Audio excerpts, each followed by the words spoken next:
Day 2 of the NRL22 championships. This week on Mail Call Mondays.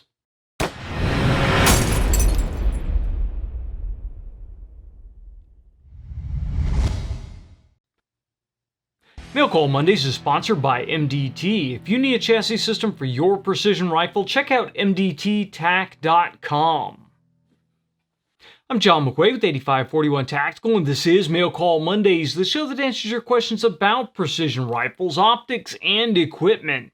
Welcome to another Mail Call Mondays, and this Monday we are going to cover Day 2 of the NRL22 championships. This was the second part of a two-day match. If you did not see part 1, make sure you go back and check that out, and we will drop a link to that, a little call out above and down in the comments section. That way you guys can go check it out and see what it was I was shooting. I did shoot a Tikka T1X in an MDT chassis, and I did a full rundown on the gun there. I did not shoot this rifle in front of me. We'll talk about this shortly. But we are going to go ahead and just jump into it with the first stage for Day 2. Day 2 started a little bit earlier because we didn't really seem to have to worry about fog.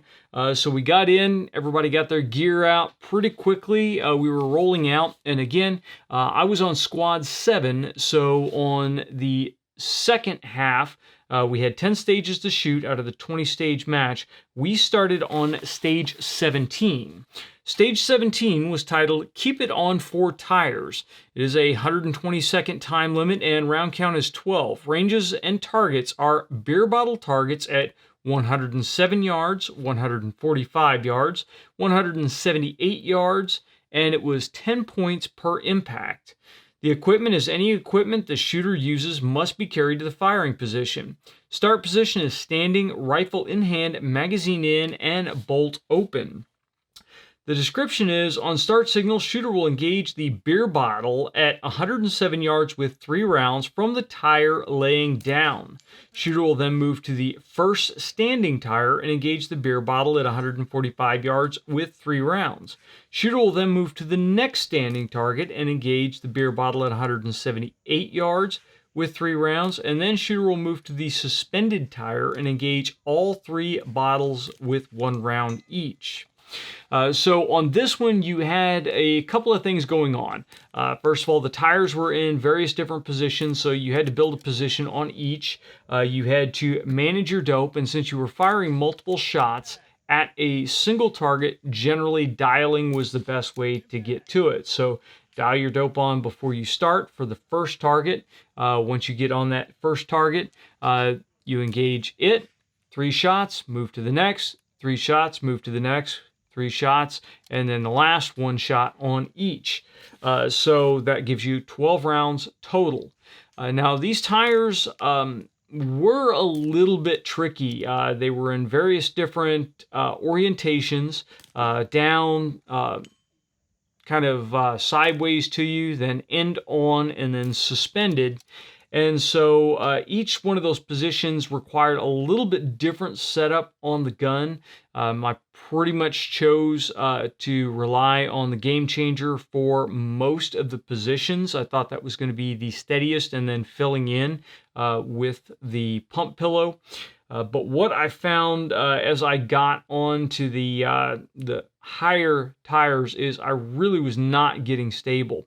At first, they were kind of leaning back towards you, so I tried to get on and pull the tire back in to stabilize it because it did move quite a bit. That really wasn't working out well, so then I figured out when you actually loaded into the tire, because it was angled towards you, you could load in and press down and get a little bit more stable, but the wobble area was pretty ugly. The targets were not very large, so that shaky wobble area didn't really help. Because of the way the tire was leaning back towards you, the one that was sideways to me, free recoiling didn't really work well because there was still a lot of up and down bobbing on it. So it was fairly difficult. I believe I timed out before I got to the last tire, so I didn't get to shoot the suspended tires. I came off of it with 50 points out of the total 120 points available. So that was pretty ugly. But it was what it was. Some guys were able to work through it fairly quickly. I think in this instance, a lighter gun probably worked out. The Tika is a fairly heavy setup, so it worked in quite a few situations. It just didn't work in that one. So fairly straightforward, fairly easy to run. After that, we moved on to Stage 18, which was the Hostage KYL. Now, this was a really interesting setup. I wish I could have got closer to take a picture of the actual rack that we were shooting on. But to describe it to you, it is a Hostage KYL rack. So it would have heads of varying different sizes on the rack. And then right next to that head, it had a cutout piece of steel that was a partial exposure head. So they were two separate pieces of swingers, two separate pieces of steel, but one was the hostage, and then the partial was the hostage taker that you had to engage. So the time limit on this was 120 seconds. The round count was 10. Ranges and targets are the hostage KYL rack at 100 yards. The threat was pink, the hostage was white. And then you had a bell at 200 yards. The points were 10 points per impact. The equipment was any equipment the shooter uses must be carried to the firing position. Start position is standing, rifle in hand, magazine in, and bolt open. On the start signal, shooter will engage the threat targets at 100 yards from large to small. If the shooter hits a hostage, the shooter must shoot and hit the bell at 200 yards to begin the second run. As soon as the shooter hits all the threat targets on the first run, they must hit the bell at 200 yards and then begin the next run. On the second run, if a shooter hits a hostage target, the shooter will stop and keep accumulated points. If the shooter hits all the threat targets on the second run, they will engage the bell at 200 yards with one shot, hit or miss. If the shooter fires 10 rounds, the shooter is finished and will keep all accumulated points. So, again, two things going on. You had a 100-yard rack and then a 200-yard bell. If you missed or if you hit, if you hit a hostage, you had to shoot the bell. It didn't say anything about if you missed, just if you hit a hostage, you had to go shoot the bell and you had to hit the bell before you could come back to the targets.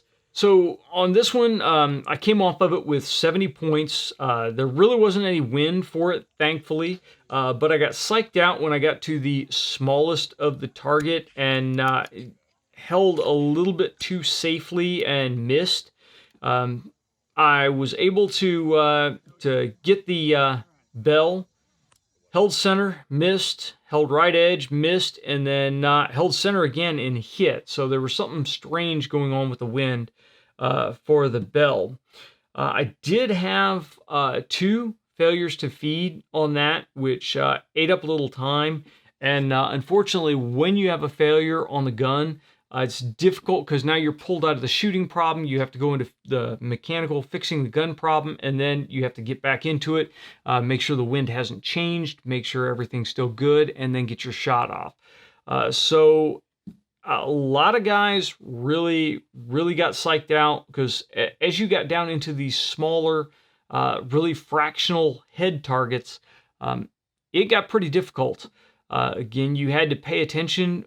The wind, we were getting this early in the morning, so wind wasn't too bad yet, but we were shooting across a little bit of a valley, so you had the ability to catch some wind, and on the little ones, if you caught some wind and you didn't account for it, you could very easily either hit a hostage or miss the target.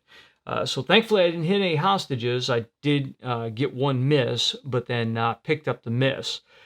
So it was a really fun stage overall. It was prone, so it really was not that difficult as far as positions. It was just bipod and rear bag. And then after that, it was just having a game plan and sticking to it. Because you were mainly staying at the plate rack, I dialed for the plate rack. If I recall right, I did dial when I went up to the bell and then came back to engage the plate rack again, but I didn't need to have a second run on the plate rack because I ended up out of ammo before I was able to engage any more on the plate rack. So that was Hostage KYL. We then move over to stage 19, which was titled Trailer Trash. The time limit for trailer trash was 120 seconds and a 10-round count.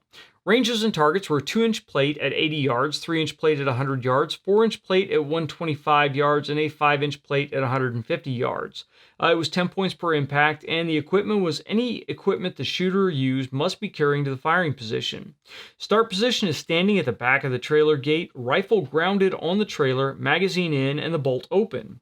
The barricade that you're shooting off of was 4 tires stacked at the front of the trailer. On the start signal, the shooter will move onto the trailer and engage the 2-inch target with 1 round. Shooter will then ground the rifle, remove 1 tire from the trailer, and engage the 2-inch and 3-inch targets with 1 round each.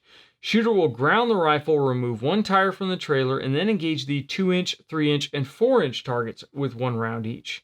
Shooter will then ground the rifle, remove 1 tire from the trailer, and engage the 2-inch, 3-inch, 4-inch, and 5-inch targets with 1 round each.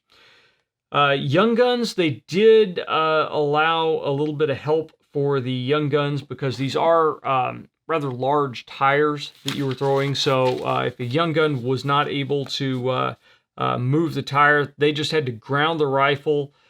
Someone else could move the tire and they would have to rebuild their position after that.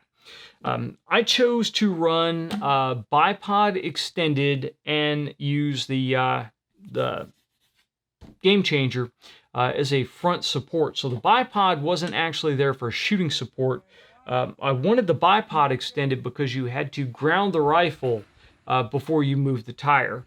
Even though it was possible to hold the rifle in one hand and just one arm the tires off, the rules specifically said ground the rifle, and they did call one guy earlier for not grounding the rifle.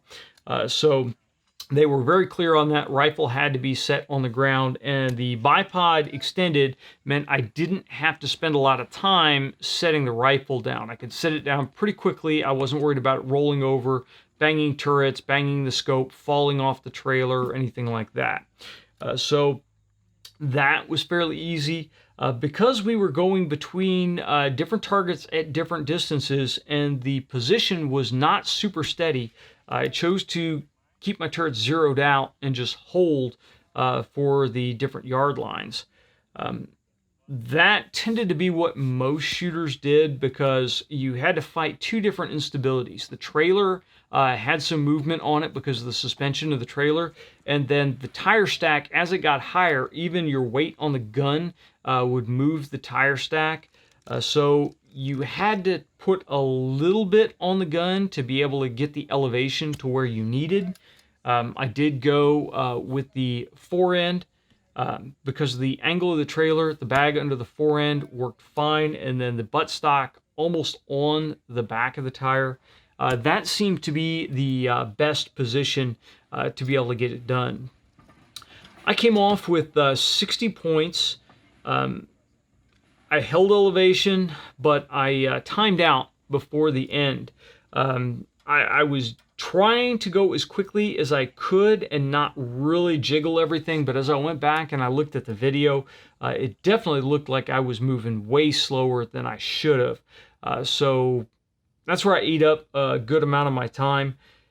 I don't recall how many shots I had left. I know I timed out before I got to the last tire. So it seems I was getting good hits until I timed out. So that kind of hurt me there. In these kind of instances, you need to slow down to break the shot. When you're not actually on the scope, you need to be moving as quickly as humanly possible. And I didn't waste a lot of time moving the tires. I would generally just hook underneath and flip the tire off. In fact, I almost hit Neil with one of the tires. He was kind enough to sit off to the side and videotape me, but as I flung one of the tires, it went straight for him.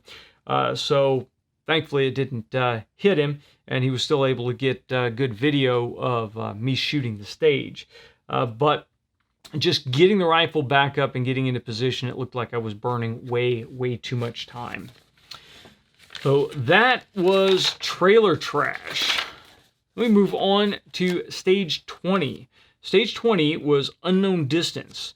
This was 120 seconds, round count was 10, and the ranges and targets were 2 AC zone IPSC targets and 3 50% IPSC targets. You had 10 points per impact. The equipment was any equipment the shooter used must be carried into the firing position, although they said no tripod on this. I'm not sure why you would use a tripod, but they specifically said no tripod. The start position was standing, rifle in hand, magazine in, and bolt open. On start signal, the shooter will find and engage all 5 targets with 2 rounds each from near to far. Now, this was a little bit of a change because when we were handed the stage descriptions, the description originally said they will find and range all 5 targets. In what actually ended up happening is they gave out the target distances, the target dimensions well before you shot the stage, and it was kind of an honor system that you could figure everything out, but then once you shot, you weren't allowed to give any of the rest of the squad information. Now, this normally wouldn't be a big deal in a PRS type match because you really don't want to give anybody else tips that would help them beat you in the match.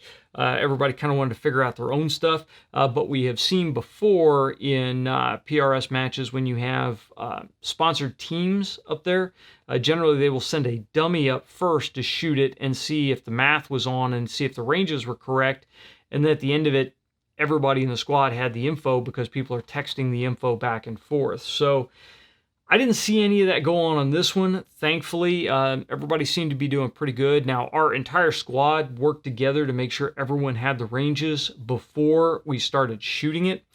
So again, that was nice to see because people that hadn't actually ranged targets before, they got a quick crash course in how to do it, and we were pretty much dead on with our estimates. Now, shooters could not use any electronic range-finding equipment. You could use calculators, you could use formulas, spreadsheets, that kind of stuff. You just could not use a laser rangefinder. So really no optical stuff other than spotting scope or rifle scope. And they did allow you to get on glass beforehand. Shooter needs to call out their targets before engaging to help the spotter. So our squad had a little bit of an advantage on this, I think, because one of the guys had brought out a razor spotter with the mill eyepiece in it, and that thing was just really crystal clear. I was really able to, standing up without any mirage in the way with the spotter on a tripod, I was able to look, and well before our squad was getting ready to shoot, I could mill out each one of the targets out there. And then with the information the RO gave us as far as the height on the targets, I was able to very quickly plug it in and figure out what the distances to the targets were. The formula that I have always used is height in inches times 27.77 divided by mils.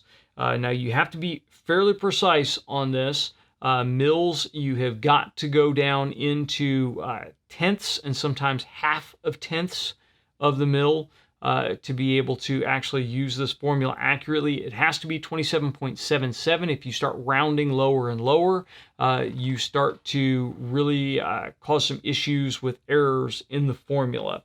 But it's a really easy formula to use, gives you your distance to the target in yards. So it's something that I've pretty much always used. And what we ended up coming up with is we had a target at 105 yards, 114 yards, 126 yards, 149 yards, and 189 yards. Now, The difficulty on this one was you had to engage near to far, and it ended up actually being pretty much of a zigzag pattern. So right, left, center was the order that you had to engage the targets from. Now, 2 rounds per impact, or 2 shots per target. And on this, we did start to get a little bit of wind. So you did have to go ahead and make a wind call. Now, because you had 2 shots on each one of the targets, what you generally heard, and when you see my run on it, I would get on the target, I'd check my wind, I'd send the shot. As soon as I got the impact on the target, because these targets were large enough and they weren't quite beat up enough yet, we could see impacts on them. If I spotted my impact, as soon as I got my impact, I was sending the next shot. So you see bang, bang, just right away. And then I'd move to the next one, pause for a second, send it, bang, bang, and hit it. And then next one, next one, next one. So we got all the way out to the last target, the farthest target, fired my shot, got my hit, bolted up the next one, sent the next one. And for some reason, it's way out there. It's got a flasher on it. I didn't hear the hit. I didn't see the flash either. I thought I had missed, but they called an impact on it, and I was happy. I stood up on that one and actually cleaned the unknown distance stage. So again, I was happy with it. All of our shooters that used our data did very well on it. Nobody really had any great difficulties on it. This one was another one where having my dope card on the side of the gun was really nice, because I even drew a little zigzag on it pointing to the next target to tell me what order I needed to engage the targets in. And it worked out great. It was, again, a really enjoyable one because you threw in a skill that a lot of people do not practice. And it was probably the first time a lot of people had actually had to go through and use that formula or use a formula and calculate your dope. Now, one little bit of a technical tip on this is that the targets, their longest dimension, because they're IPSC silhouettes, their longest dimension is height. So when we milled them, we milled the height and use the height to calculate the range. So you always want to get the largest dimension of the target and use the largest dimension of the target. So that is just some tips to use if you ever go out and try it, but it's kind of fun at the range. Just write the formula down, height in inches times 27.77 divided by mils, and that will knock it out. You can do it pen and paper, you can do it calculator, or there are a couple of apps for the iPhone and of course Android as well that allow you just to plug the figures in and get your range really quickly. The next stage after that was stage 11, which was loophole. And loophole was 120 seconds. Round count was 12. Ranges to the targets are 10% IPSC at 48 yards, three 50% IPSC targets at 179 yards, 220 yards, and 227 yards. 10 points per impact. Any equipment the shooter uses must be carried to the firing position. Start position was standing, rifle in hand, magazine in, bolt open. On the start signal, shooter will move to the sawhorse and engage all 4 IPSC targets through the loopholes with 3 rounds.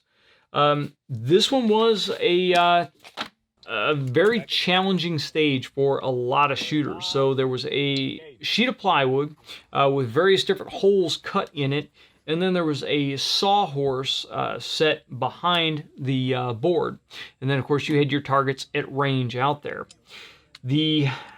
All of the targets in the array could not be engaged from any single hole. So you had to pick your hole very carefully, and then you had to make sure that you accounted for the mechanical offset of your rifle. Many shooters went up there. They could see the target clearly through the scope, and they would put 3, 4, 5 shots into the wood of the board, because while you could see through, the bullet did not have a clear unobstructed path, and it would clip the plywood or hit the board pretty solidly and then not go through. And we're shooting rim fires here, so it is not like shooting a center fire where when you hit the board, you'll take a large chunk out of it and the next round has enough room to go through. These, you could stack rounds into them, and you could see the bottom edges of the holes just chewed up from previous shooters shooting them.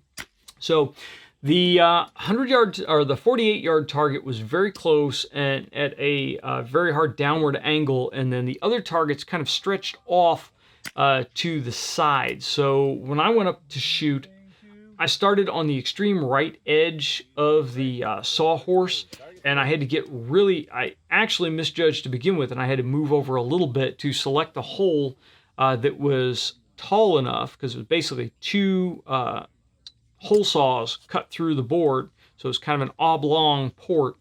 I had to select one that was low enough and angled enough so that I could get on that close end target. I still ended up clipping the board a couple of times on it. So I got my first 3 shots on the 48 target, but for that, I was using the extreme top of the loophole. In fact, when I looked through it, I had a plywood colored blur that I was sighting through and put the crosshair about where I believed that the upper edge of the target was. I could only see the bottom edge of the target clearly, so my crosshair was actually aiming through plywood, and because the height over bore problem here, the bullets were able to pass through, so I was able to get all 3 shots on the 48-yard target. When I moved out to the 179-yard target, for whatever reason, I just really could not get on. So I ended up wasting all my shots on that one, and I actually ended out timing out before I finished the stage. So I only came off with my first 3 shots, so that was 30 points for me. I timed out on target 3. Now for this one, really height on the barricade was really critical. So the gun setup I used was the backbone and the pint-sized game changer and the pump pillow. At the start, I wasn't prepared. You needed 2 magazines for this. I have 1 loaded magazine in my carrier. I have failed to load my second magazine from the previous stage, so I had an unloaded magazine. So I got kind of rattled at the start, had to run back, grab some ammo, stuff it in the mag real quick, and then come back up and be ready to run. If I was running a high capacity magazine, 15 round mag, 12 round mag, something, I would have been able to get through it with 1, but I had to plan for a mag change in there somewhere. So that may have rattled me a little bit, but honestly, I think there was something else that was getting me on this. Either wind was getting me or just a horrible position. But even after I was able to actually see the target and locate the target, which was very difficult and ate up a ton of time, I wasn't able to get my hits on the longer targets. So a lot of shooters went up and they had too much elevation to hit the first target. It put them too high and they just weren't able to see the target, and then they'd strip out whatever their support was and go just forend on the sawhorse, and that put them too low, and then they could see the target just fine, but they were chewing the bottom out of the loophole. I don't really like loophole stages. They're extremely challenging, but this one was done fairly safely. What I recommend is if you are setting this up or you are doing this at home, then something that can eat bullets without sending frag back at you is a good option to do. They did a good job with the plywood here because we didn't get any frag back, any spall or any splinters or any of that. But when you do these for practice, do something like a couple of layers of cardboard or something of that nature, something that you are not going to get stuff to come back. You want to be really careful with anything that's metal, anything that's concrete, So just a word of caution on setting up loophole stages at home. A really easy way to do it at home is just cut a hole in the cardboard and then mark any shots on the cardboard. So you fire a string of fire, you can go up and you can very easily see if you punch through the cardboard. The drawback with doing it with cardboard is depending on the range of the target, you can punch through cardboard and still hit the target and score an impact. So you have to be honest with yourself when you're practicing it. It did really cause a lot of problems for a lot of shooters, and I think that's one of the reasons they put it in there. I don't typically practice loophole shooting here at home. So again, for the purpose of shooting matches like this, I need to start doing it again. Because really getting comfortable with understanding that height over bore and figuring out how that applies to where the hole is at. In this one, another technical note here, this loophole was close enough. You didn't have to use any crazy formulas to figure out where the crossover distance was. If you start putting a loophole out downrange farther, you need to run formulas, ballistic formulas, to figure out where your crossover is so that the bullet is threading the loophole and you're still able to see your target downrange and hit your target. That would be a whole video on its own on calculating loopholes and figuring out how to actually do that. The information's out there. It's not anything that's classified. It's not anything that's top secret. It has the formulas are very, very old math, but it is something that you need to practice if you want to get good at it. Next stage was stage 12, and this was Giant Staircase. The time was 120 seconds. Round count was 10. Ranges and targets were a 2-inch circle at 51 yards and a 12-inch circle at 242 yards. It was 10 rounds per impact. The equipment was any equipment the shooter used must be carried to the firing position. Start position is standing, rifle in hand, magazine in, bolt open. On the start signal, the shooter will shoot one shot at each of the 2 targets from near to far from the lowest step. Shooter will continue up the staircase, moving up 1 step and engaging the 2 targets from near to far with 1 shot. This was pretty cool. It was basically a staircase made out of railroad ties, and you had just enough room between them to get your rifle on and then have your scope see underneath the railroad ties. If you use too much of a front support, you got too high, and the next tie up obscured too much of your sight picture. Because of the way magnified optics work, if you had at least a good fraction of the lower portion of your objective looking underneath it, then you can still see a sight picture downrange. We're working in full daylight, so you don't need the full surface area of the objective to allow that light in to actually see the target. So we did get a chance to go up and climb up and down the barricade to make sure you didn't have any problems getting up and down it. But they were hesitant on allowing you to move your rifle up and down the barricade. So this was fairly straightforward as far as getting on the position, getting the rifle stable, and shooting. For some reason, though, I missed all of the 242-yard targets. I didn't have any problems hitting the 51 target, or 51-yard target. A 2-inch circle at 51 yards for a stable position really isn't that difficult. Again, I think this is where the wind was grabbing me. I started holding left edge for the first 2 steps. I was missing, so I was slowing down and watching what the Mirage was doing. It looked like a boil, so I started holding back to center, but I had a malfunction halfway through, and that really kind of screwed me up as well. I used the Coltac backbone for a support on it, and that allowed me just enough to, again, get enough of my scope underneath it so that I could see the targets downrange.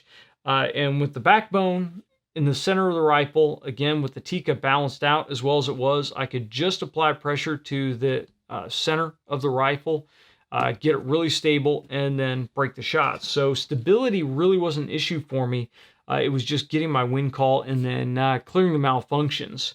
At this point, the Tikka was having some issues with feeding.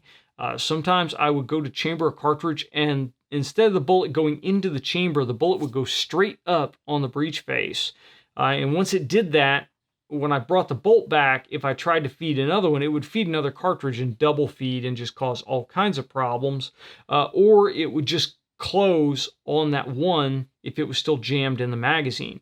And I would have to strip the magazine out, and I could either flick that cartridge out and just let it go, or I could push it down, feed it back, and then get the magazine back in, bolt it up, and then go on. I still haven't figured out exactly what the issue was on it. I thought I had one magazine going bad, so I threw that magazine to the back of the pile, replaced it with one of the other magazines that I brought, and the problem still persisted. So it's not something I've really been able to track down yet.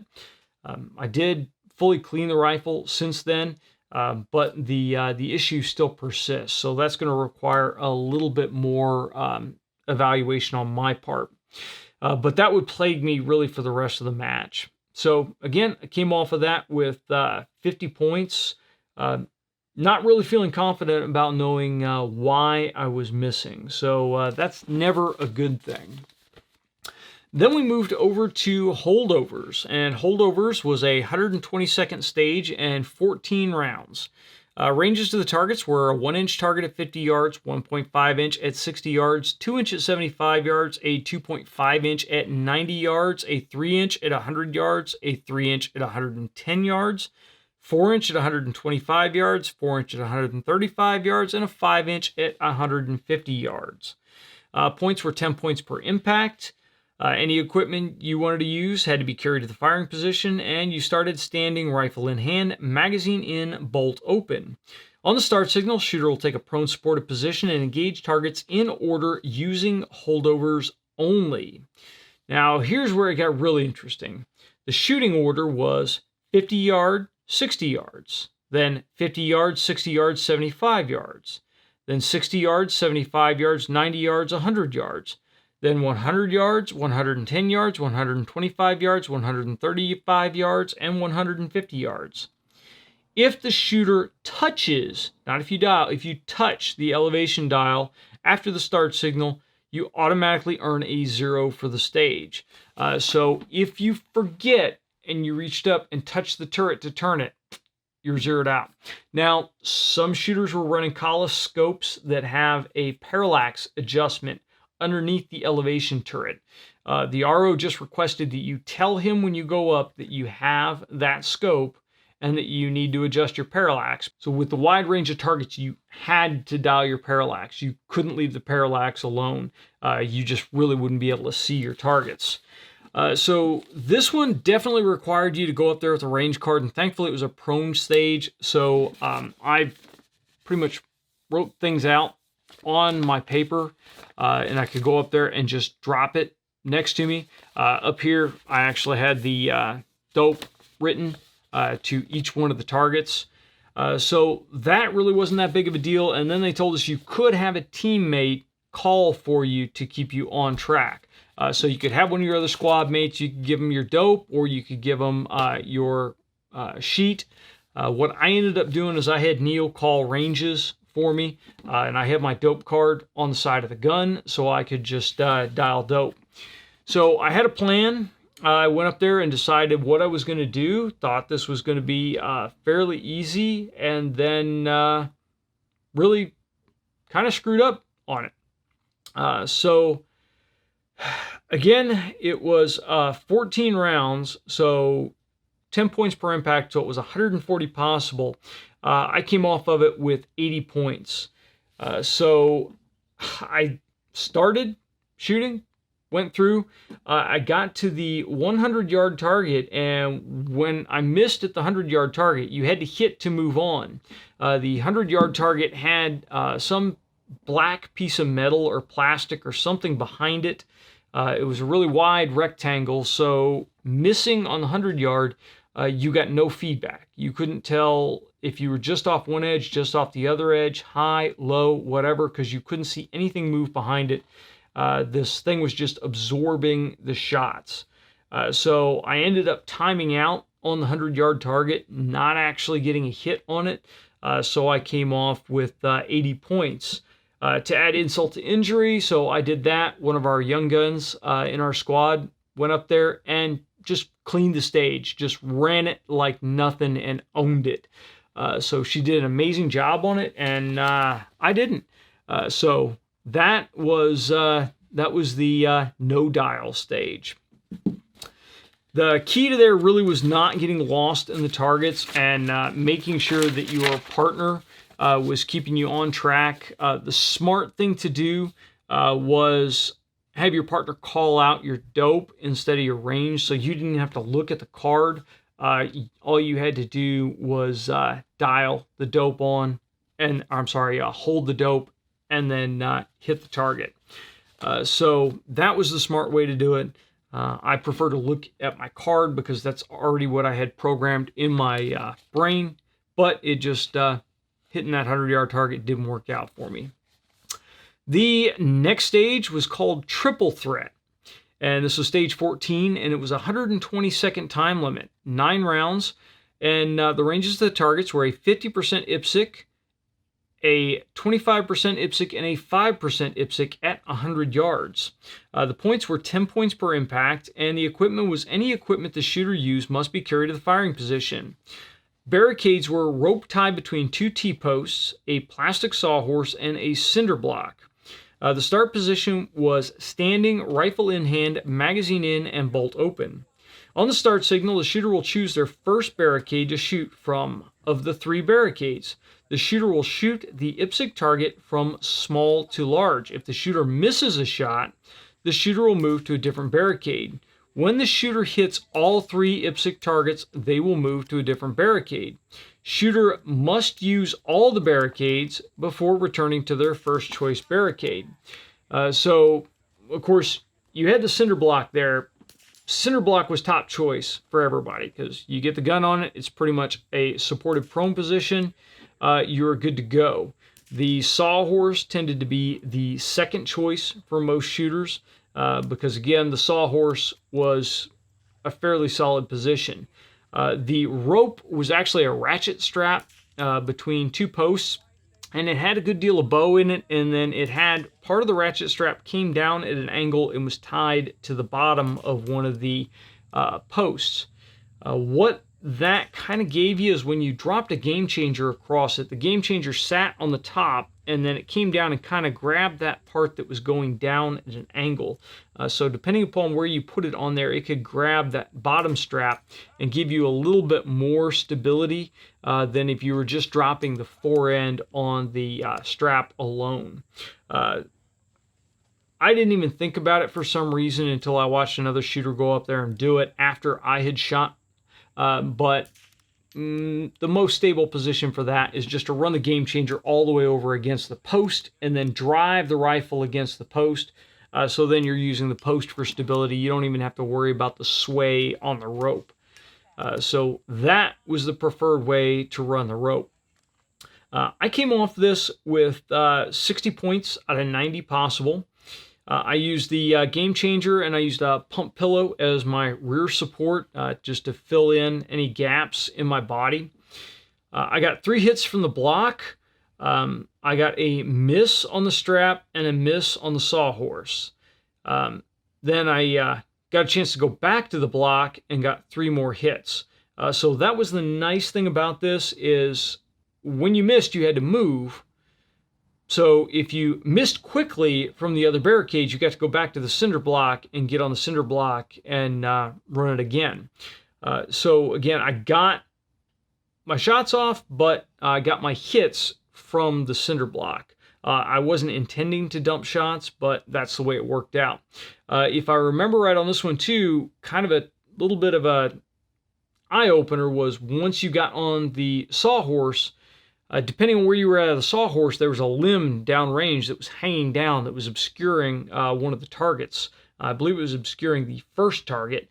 So you had to be careful where you staged on that, and I believe I actually had to move to make sure that I could clear that and see downrange.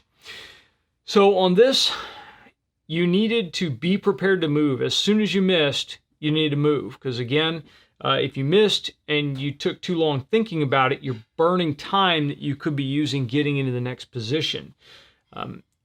You really didn't want to dwell on why you missed. When you broke the shot, if it was a miss, just move on.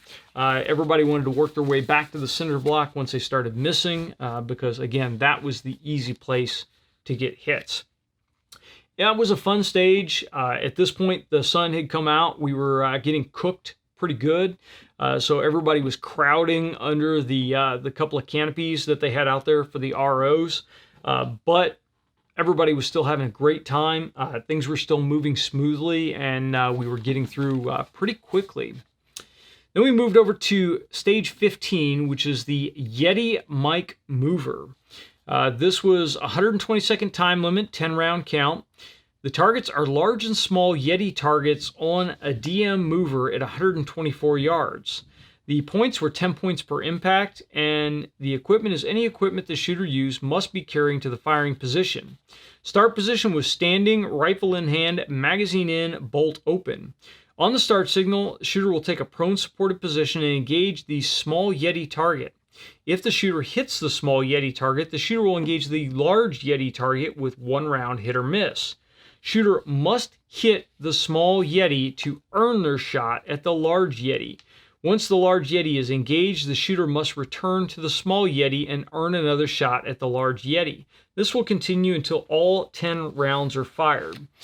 So you started out shooting at the small target, which was underneath this mover. It was basically a bar, and then you had the small Yeti underneath, and you had the large Yeti up top.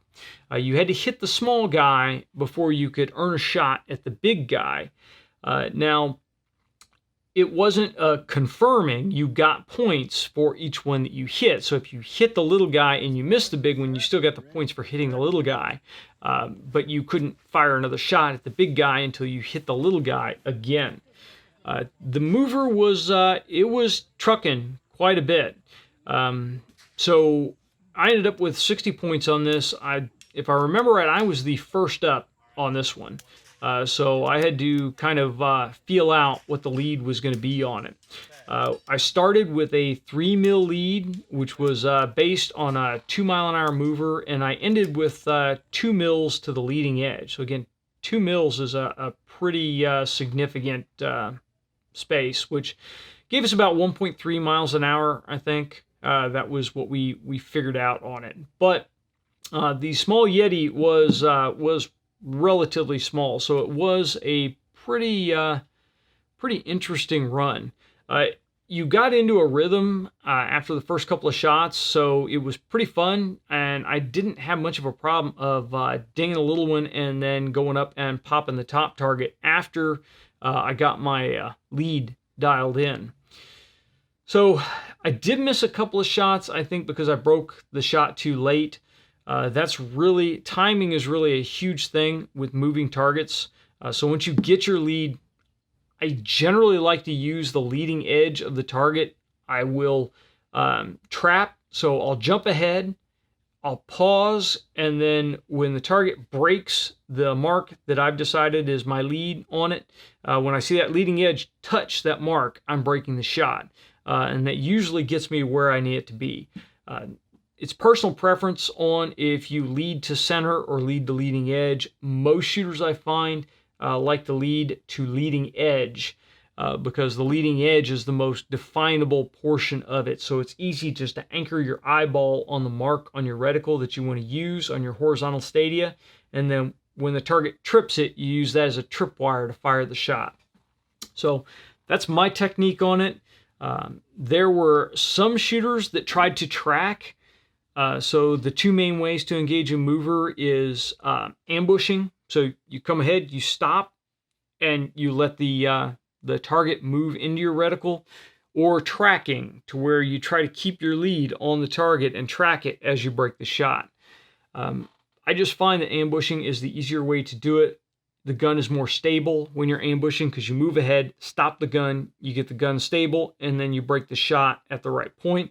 Versus moving, things are moving, things are jiggling. There's always friction in the setup. You either have to be swinging the butt, or you have to be twisting the bipod, or you have to be pivoting the gun on a bag. So things have to be moving underneath the gun in order to track. Ambushing, you don't need to move. You need to snap it, get it stable, and then fire the shot. So that's just my preference. If you like to track and you can make it work, then make it work. Then we moved on to our last stage, which was stage 16, and this was called Crack House.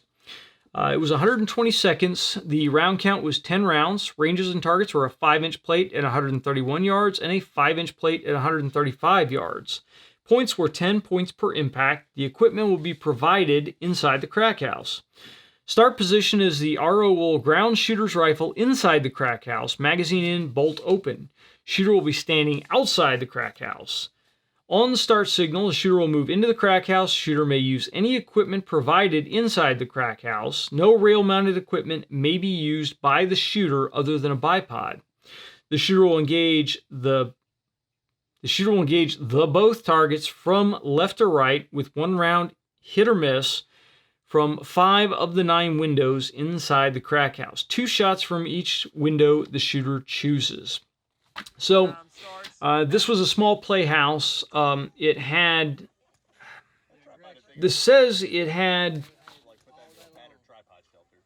9 windows.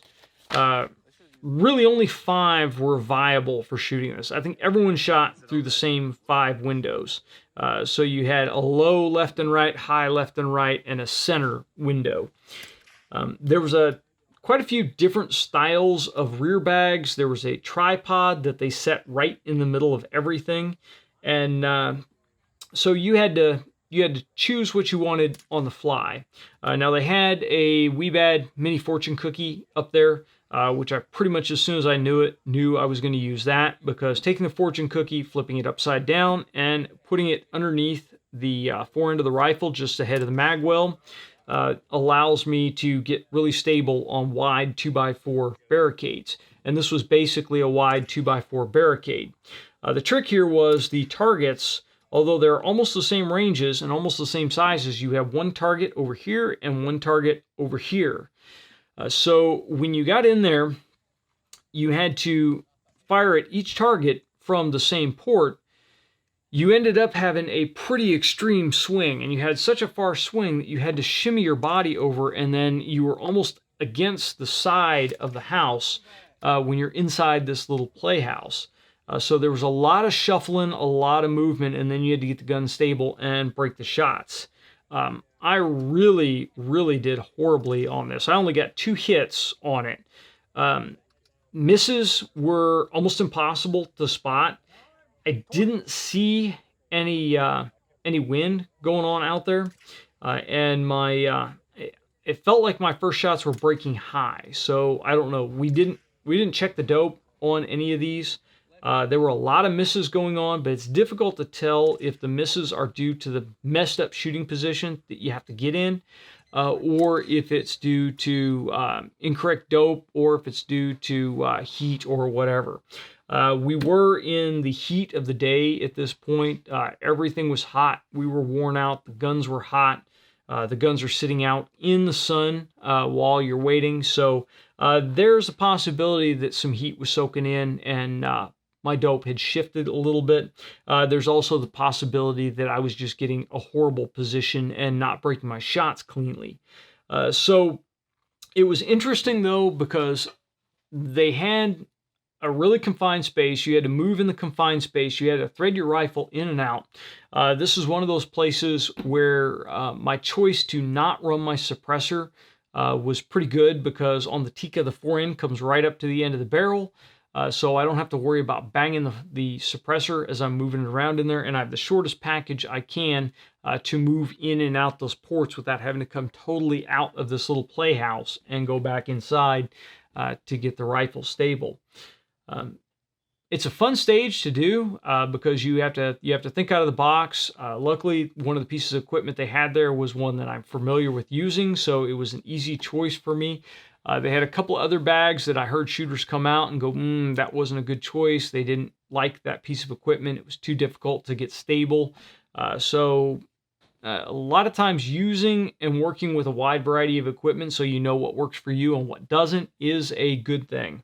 They had a tripod there. I have no idea why they had a tripod there. That would have been a really, really difficult thing to set up on the time limit that we were dealing with and move for each time. A lot of guys like to use tripods for rear supports when you have situations like that, because you can put the front end on the sill, and then you can grab a hold of the buttstock and then grab a hold of the leg of the tripod, and it allows you to adjust elevation and get the rifle very, very stable. That works, but when you're in really small confines, now you got to move that tripod around. Plus, you had 2 or 3 different elevations of ports that you had to work through. So you were going to have to extend the tripod on the clock. Then you were going to work it around in there, and then you were going to have to dance around it. So, I mean, the tripod was out in my mind as soon as I saw it. And they were actually laughing because most of us, when we went in the house, just slapped the tripod and sent it flying because it was set right where you had to go through to get into the house. So it was in the way. If I didn't knock it out of the way, I was going to be kicking it with my feet and bouncing around. So we just slapped it, got it out of the way as you went in, and grabbed your rifle and set up. So the crack house was the end. So after the crack house, everybody went and put gear up, returned back to the pavilion there at Eagle Eye, and chilled out. They had cold drinks waiting for us. They had the prize table set out. So, of course, everybody goes through and peruses the prize table. There were some really, really amazing prizes. All the sponsors really turned out well. There were several rifles, tons of optics, just tons of different gear. So there was really something for everybody. I think everyone that shot the match took a prize home. Now, for some reason, a couple of squads got backed up earlier on. So there was quite a bit of a wait until that squad got done shooting and their scores got entered. Thankfully, NRL22 was using practice score for this. So as soon as that last squad was done, their scores were entered. They went ahead and announced that the scores were entered to go ahead and pull them up on our mobile devices because they were immediately on the practice score site available for review. So they announced as soon as the scores were plugged in, you could review your scores. They said the scores are there. Everybody can see the scores. The arbitration period starts now. So they went ahead and tabulated the results. And while we were waiting for all that, the Eagle Eye Shooting Complex had a great buffet-style meal we went through. There was brisket, there was chicken, there was corn, there was fried okra, there was all the good stuff. So it was really a great meal to have after a long day shooting, being able to sit back and relax and discuss everything. Once that was all done, they went through and announced the scores and ran the prize table. And I'm not going to make this video any longer than necessary by going through and reading all the different places. Paul Dallin did finish first place in open class, so congratulations to Paul. So he was the overall match winner.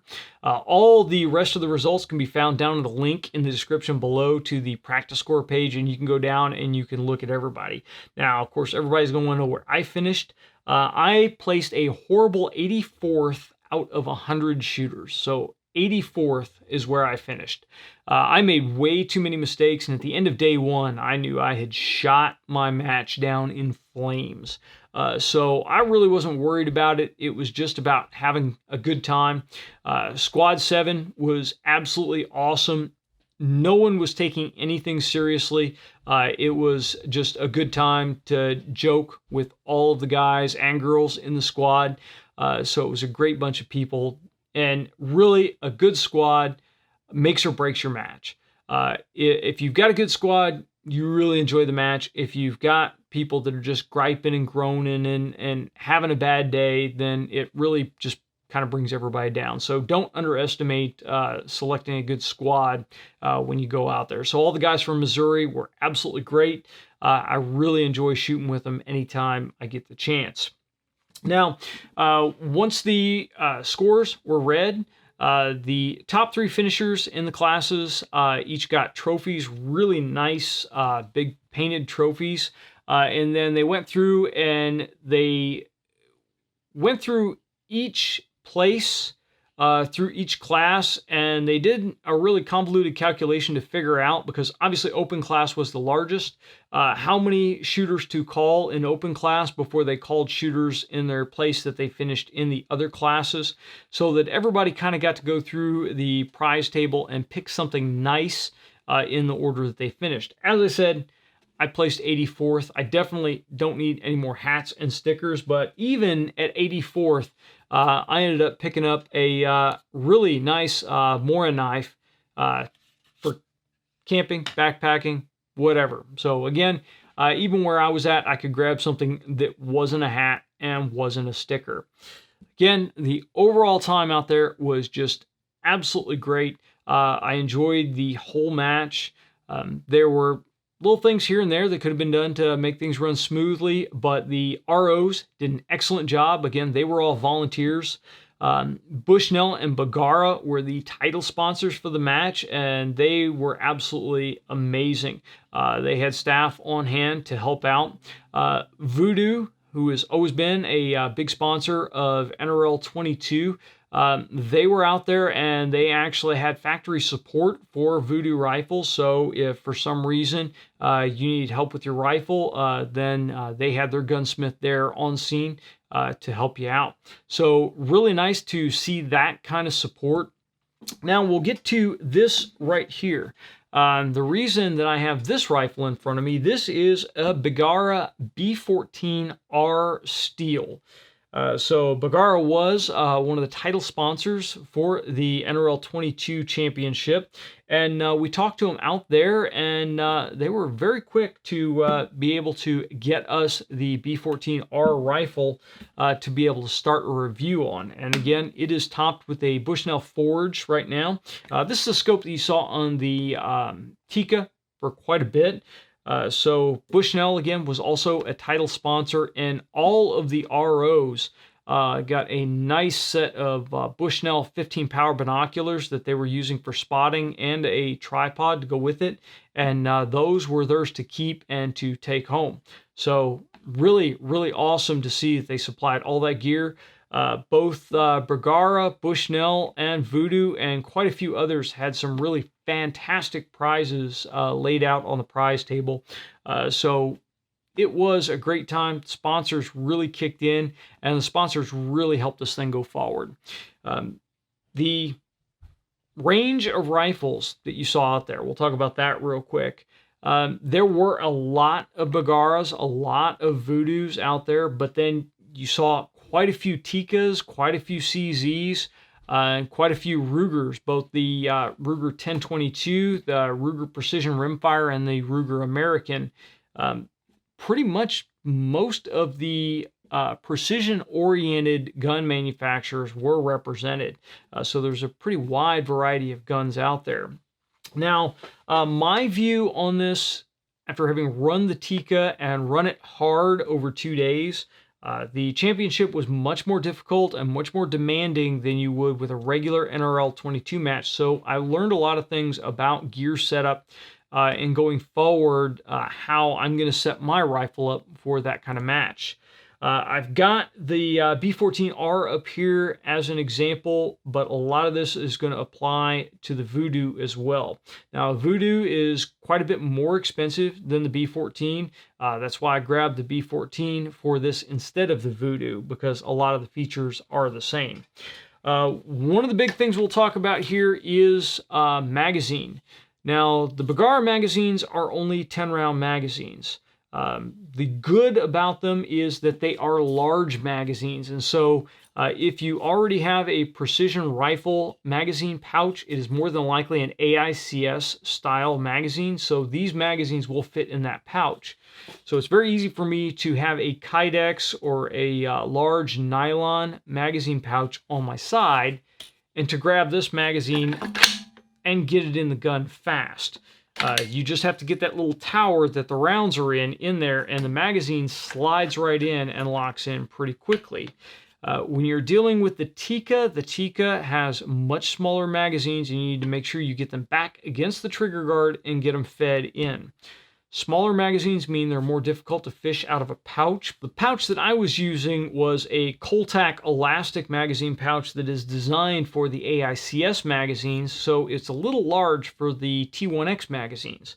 So what I had to do is go in with my pincher fingers, reach in, grab it, try not to drop it, fumble it into the large mag well, and make sure I got it seated, and then feed everything in. As I mentioned, I was having feed problems.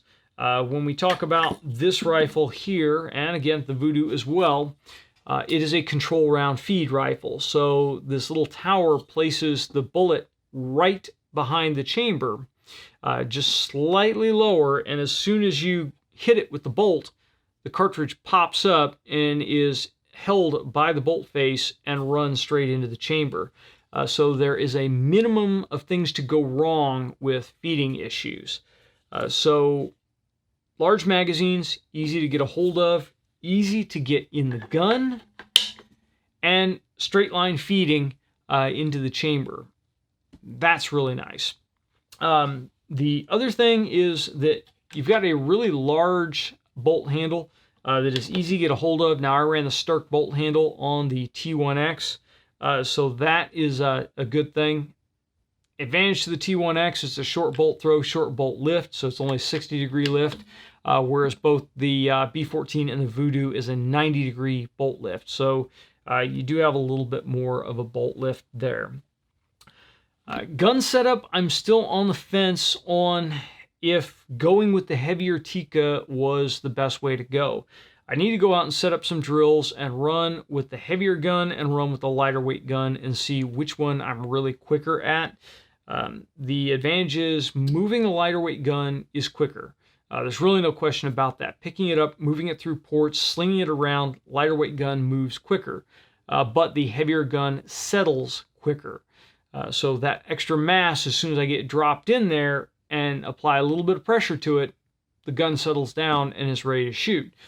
So it's a matter of, is the time that it takes to settle the lighter gun offset by the speed with which I can move the lighter gun.